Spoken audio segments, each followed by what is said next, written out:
How's it going? My name is Aaron Capdeboss. I'm a jeweler and gemologist, and I'm the owner of DeBosque Fine Jewelry Manufacturing in Mandeville, Louisiana. I'm a certified gemologist.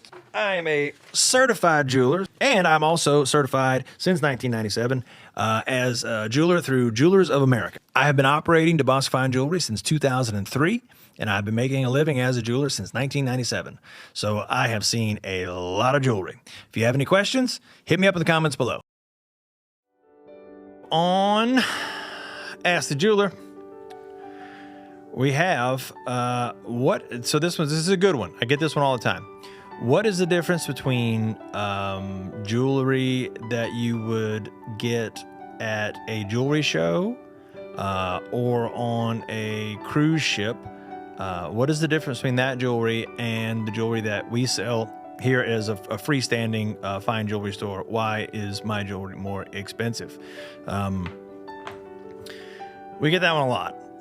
So here's what happens. People go on vacation and they get excited. Let's just talk about the cruise ships for example, for a moment, because that's a big industry. When you are on vacation and you have a pocket full of money and you're going on a cruise and you're going to a faraway land like Mexico or someplace in the Bahamas, there is this common belief that things are cheaper there. It's a belief because people are actually told that on the cruise ships. They will sit you down and they will tell you that they have direct ties with De Beers and that they are direct buyers of diamonds and they have working relationships with jewelry stores in the islands and in faraway lands where things are always cheaper. It's not true. All that jewelry is made in China and India. It is designed to sell. It is not designed to last. And the quality of the jewelry to the inexperienced jewelry buyer or a person who is a non-jewelry professional, at first glance, you're not going to see it. You're gonna see sparkle. You're gonna see shiny. You're gonna be urged and told that there's great value to be had and you're going to save a bunch of money. But we have seen thousands. I have seen in the last 20 years where I've had my shop here in Mandeville, I have seen thousands of pieces of jewelry that were bought on these cruise ship excursions and as well as these jewelry shows that roll into town. And people represent themselves as wholesalers. They're not wholesale. It's retail to the public. And the problem with a lot of those places and a lot of those vendors, the problem is that by the time you figure out what you've got, they're gone. They've packed up and left, or you've gotten back on the cruise ship and you've gone home. And it's if you want to buy inexpensive jewelry, okay, that's okay. McDonald's sells a lot of food, but that doesn't mean it's high quality. They are just in the business of getting it sold. And those jewelry purveyors are of a similar quality, in my opinion.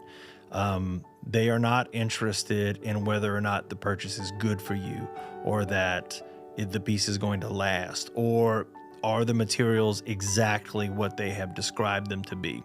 That's been the biggest problem I've seen, is a misrepresentation of quality. The diamonds are not correctly graded, and it's not illegal. It's not against the law to sell things. It's not against the law to pay too much. There's really no recourse. If somebody offers you something and tells you it's normally $10,000, but if you buy it today, you can have it for $1,500, and you give them the money, you bought it, and it's buyer beware. Sometimes with these cruise lines, if you hassle them enough, you can get a refund. I've seen people do that. They brought me pieces to appraise, and it's supposed to be, you know, this extraordinary quality. And when we scrutinize it and look at it, it turns out most often that it's just not. Tanzanite is a big one. People love to buy Tanzanite on these cruise ship excursions, and a lot of it is very low quality. Many times I've seen it's not even Tanzanite at all. It's purple glass. And, you know, by the time you find out about it, a lot of people feel like ashamed, you know, that they've fell for this, you know, song and dance, and the piece may have been, you know, $800 or something like that. And they go, well, it's not worth fighting over. And they just let it go. And it's terrible. It's terrible because it turns into millions and millions and millions of dollars. And look, I don't care. I don't care about the cruise ships. I don't care about these companies that are selling millions of dollars worth of junk jewelry. They get mad if they want to. I don't care. But it is the truth. And if you ask anyone who's a professional, certified gemologist, professional jewelry maker, they'll tell you the same thing. It's all a big ruse. So buyer beware. Be careful. If you go someplace on vacation, man, be careful, because it is so easy to slip into that trap. It's that tourist trap mentality. And a lot of, you know, touristy towns, they have, you know, venues for that. In New Orleans, for example, Royal Street, not to throw rocks at anybody on Royal Street, but they get a lot of tourism in New Orleans, and they ask these outrageous prices for the pieces. And if it weren't true, I wouldn't say it, but it is true.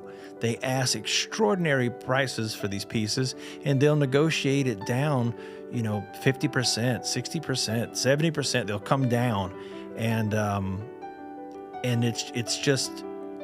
It's not realistic. It's not the truth.